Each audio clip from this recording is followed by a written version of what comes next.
going to talk now about how the foot contacts the ground in a whole sprint race. In the beginning of the race, when the body posts up at 45 degrees with the ground, whether you're sprinting or if you're a football athlete having a 3-point start to run your 40 yards, or a baseball athlete having a standing start to run your 60 yards, regardless, great acceleration mechanics, great acceleration posture is to have a total body lean with the ground, about 45 degrees. Now, as you're pushing down and back, your forefoot will contact the ground as the body steep with the ground.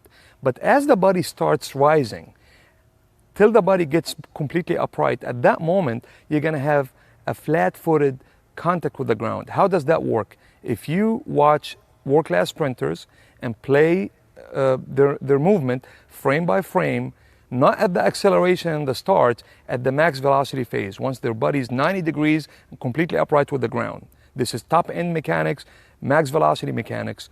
Their heel will barely miss the ground.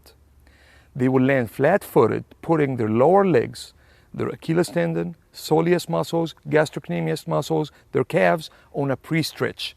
And immediately getting a stretch reflex, the foot will roll from flat-footed up to the forefoot to be able to take advantage of the elasticity of the lower leg muscles, landing on a stretch position and immediately getting the stretch reflex, having more power coming off of the ground. That will allow them to spend less time on the ground and thus will be able to attain a better mechanics leaving the ground. Because if in the max velocity phase, if your sprinter, hurdler lands on the toes or on the forefoot, because of the forces of gravity, their heel will sink down anyway, and they're gonna end up landing flat anyway on the ground and having the stretch reflex. That's something that will have to happen. Now the problem is, the time that they will spend from the moment of landing on the forefoot till the heel sinks down and come up, they spend so much time on the ground, their ground contact will be too long. And a great feature of the fastest sprinters on the planet to spend less time on the ground, having a shorter ground contact. So what we're teaching you right now, having the great dorsiflexion at the max velocity phase, heel barely misses the ground, landing flat. Now you're landing while the calf is on a pre-stretch, you get the stretch reflex, very quick power, very quick impulse off of the ground, very short ground contact time that will allow your sprinter to deliver more power, shorter time, which is a big feature, a very, very high feature of the fastest people on the planet.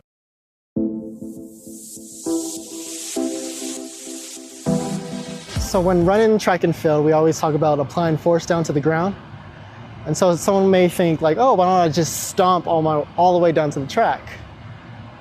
Applying force in track and field is learning how to apply that force, how long to apply that force, and how to use it with the body. So we can stomp our way down the track, but then we end up collapsing. We end up losing our posture. Applying force down to the ground is about timing and it's about strength. Learning when to put my limb down to the ground, when to pick it up. That's when you develop through the multiple drills that you do 11 months out of the year. How I learned how to apply force, I guess you don't think about it. You go through the drills and you let the drills develop that reaction.